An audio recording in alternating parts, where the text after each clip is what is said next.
জমিনটা ওলি আল্লাহদের জমিন। এই জমিনটা হাফেজকারীদের জমিন, মসজিদ মাদ্রাসার জমিন। কথা বলেন ঠিক কিনা? এই জমিন ওলি আল্লাহরা ইসলাম নিয়ে এসেছেন। খাজা শাহজালাল রহমাতুল্লাহ আলাইহি ইসলাম নিয়ে এসেছেন। খানজান আলী রহমাতুল্লাহ আলাইহি ইসলাম নিয়ে এসেছেন। বাইজিদ বোস্তামির জমিন বাংলার জমিন। শাহজালাল মুজাররদি রহমাতুল্লাহ আলাইহি যখন সিলেটের জমিনে চলে আসলেন, ইসলামের প্রচার শুরু করলেন, প্রসার শুরু করলেন। তিনি ইসলামের প্রসার বিস্তৃতি লাভ করতে লাগলেন সিলেটের পূর্ণভূমিতে। ওই সময় তৎকালীন গৌর গোবিন্দ আপনার শাহজালালের বিরোধিতা করেছেন। কথা বলেন ঠিক কিনা? এবার শাহজালাল রহমাতুল্লাহ আলাইহি দিনের প্রসার করতে লাগলেন। আপনার গৌর গোবিন্দ, এটা তার সহ্য হয় না।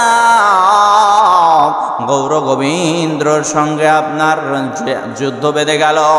হযরত শাহজালাল রহমাতুল্লাহ আলাইহি আপনার ওই ওযু করতেছিলেন, তার বিরোধিতা করত। আমল করার সময় বিরোধিতা করত, নামাজ পড়ার সময় লোক তাকায় দেখতো, বিরোধিতা করত। এবার শাহজালাল রহমাতুল্লাহর সঙ্গে গৌর গোবিন্দের আপনার যখন যুদ্ধ শুরু হয়ে গেল, আল্লাহ তাআলা শাহজালাল রহমাতুল্লাহ আলাইহির আপনার জিহাদে বিজয় দিয়ে দিলেন। শাহজালাল রহমাতুল্লাহ আলাইহি যখন তারা আযান দিত, আপনার ওই গৌর গোবিন্দের পক্ষের লোক যারা ছিল, ইসলামের বিরোধিতা করত, তাদের অন্তর কেঁপে উঠত। কথা বলেন ঠিক কিনা? আযানের ধ্বনির মাধ্যমে ইসলামের বিজয় হয়েছে। ওই আযান আজকে আমরা কেন দিতে পারি না? ওই আযানের সারমর্ম তাৎপর্য যদি আমাদের বুঝে আসতো, তাহলে আজও বেধর্মীরা, বেদিনরা, ইয়াহুদিরা মুসলমানদের দেখে ডরাতো। কথা বলেন ঠিক কিনা?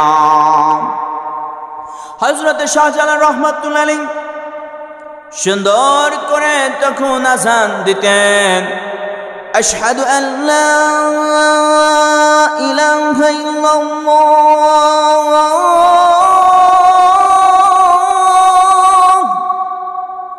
আশহাদু আল্লা ইলাহা ইল্লাল্লাহ, আল্লাহু আকবার। আযানের ধ্বনিতে গৌর গোবিন্দের যত লোক ছিল, সকলের লোকগুলো, সকল সৈন্যবাহিনী হৃদয়ে কম্পিত হতো। কথা বলেন ঠিক কিনা? আল্লাহু আকবারের ধ্বনি দিতেন। যখন জিহাদের ময়দানে শাহজালাল রহমাতুল্লাহ আলাইহি এবং তার সৈন্যবাহিনী নেমে পড়ল, গৌর গোবিন্দ কিন্তু আপনার পালাতে বাধ্য হয়েছিল। এই জন্য বলি, মুসলমান, আযানের শিক্ষা যদি আমাদের সমাজে থাকতো, আযানের শিক্ষা যদি আমাদের সমাজে থাকতো, আযানের শিক্ষা যদি আমাদের পরিবারে থাকতো, আযানের শিক্ষা যদি আমাদের রাষ্ট্রে থাকতো, তাহলে ইসলামের বিজয় হয়ে যেত। কারণ হযরত শাহজালাল রহমাতুল্লাহ আলাইহি যখন আযান দিতেন, গৌর গোবিন্দের বিল্ডিং প্রাসাদের ইটগুলি খুলে খুলে পড়ে যেত। আজকে কেন বেধর্মীর আপনার অন্তর কাঁপে না মুসলমানকে দেখে? মুসলমান তো বীরের জাত, মুসলমান তো সিংহের জাত।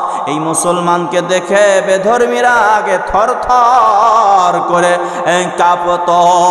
এত ইমানের পাওয়ার ছিল, এত ইমান মজবুত ছিল, ইমানের পাওয়ার এত ছিল মুসলমানদের, মুসলমানকে দেখে বেধর্মীরা কাঁপতো। আজকে কিন্তু মুসলমানকে দেখে কাঁপে না।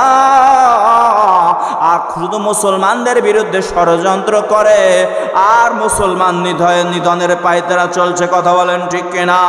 এই জন্য ইহুদি হোক, নাসারা হোক, খ্রিস্টান হোক, বেধর্মী হোক, যদি আমাদের ঈমান সেই রকম হয়, ইমাম শাহজালাল রহমাতুল্লাহ আলাইহির মতো যদি ঈমান করতে পারি,